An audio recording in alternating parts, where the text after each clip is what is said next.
அண்ணா திமுக ஆட்சி இருக்கின்ற பொழுது, நான் முதலமைச்சர் இருக்கின்ற பொழுது அருமைச்சர் செல்வமோகன் தாஸ் பாண்டியன் மற்றும் இந்த தென்காசி மாவட்ட சட்டமன்ற உறுப்பினர்கள் கோரிக்கை வச்சாங்க. திருநெல்வேலியை பிரித்து தென்காசியை தலைமுடமாக கொண்டு புதிய மாவட்டம் உருவாக்கப்படும் என்று. இந்த மக்களுடைய நீண்ட நாள் கோரிக்கை.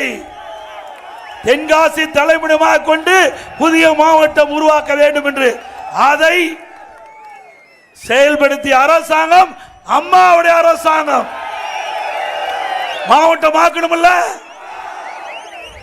அதே போல இந்த மாவட்ட ஆட்சியாளர் அலுவலக கட்டிடம் 119 கோடியில் அனுமதிக்கப்பட்டு பணி துவங்கப்பட்டது.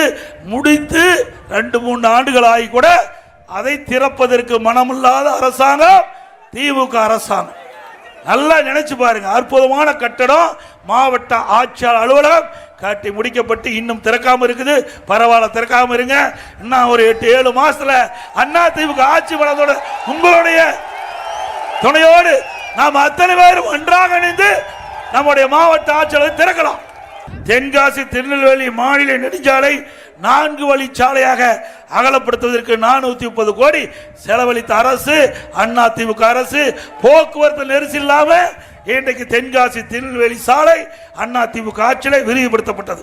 தென்காசி தெற்கு மாவட்ட விவசாயிகள் 42 ஆண்டு கால கனவான ஜம்பு நதி மேல்மட்ட திட்ட பணிக்கு 42 கோடி ஒதுக்கீடு செய்து 15% பணிகள் நிறைவடைந்த நிலையில அரசியல் காழ்ப்புணர்ச்சி காரணமாக இந்த விடியா திமுக அரசு நிறுத்தப்பட்டுவிட்டது.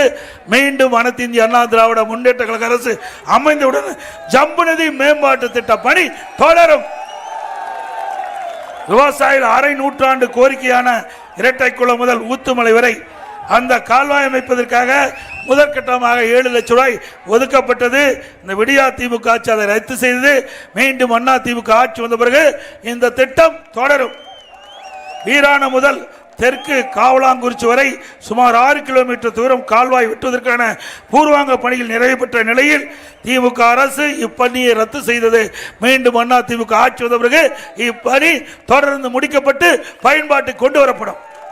தென்காசி நகராட்சியில் மக்களை தேடி நகராட்சி என்ற பெயரில் தென்காசி நகராட்சி மக்கள் பயன்பெறும் வகையில் சுமார் 44 கோடி மதிப்பீட்டில் குடிநீர் திட்டத்திற்கு நிதி ஒதுக்கீடு செய்யப்பட்டு நிர்வாக அனுமதி கொடுக்கப்பட்டது.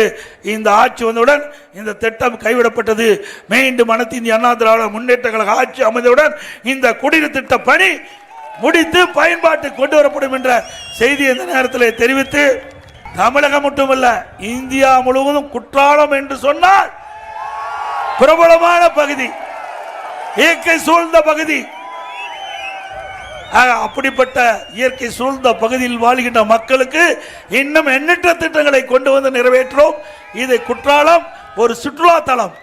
இந்த சுற்றுலா தலம் மென்மேலும் வளர்வதற்கு என்னென்ன வசதி செய்து தரப்படுமோ அதையெல்லாம் அண்ணா திமுக ஆட்சியில் செய்து தரப்படும். பிளே ஸ்டோர் மற்றும் ஆப் ஸ்டோரில் இருந்து பாலிமர் செயலியை QR கோடு மூலம் பதிவிறக்கம் செய்யுங்கள்.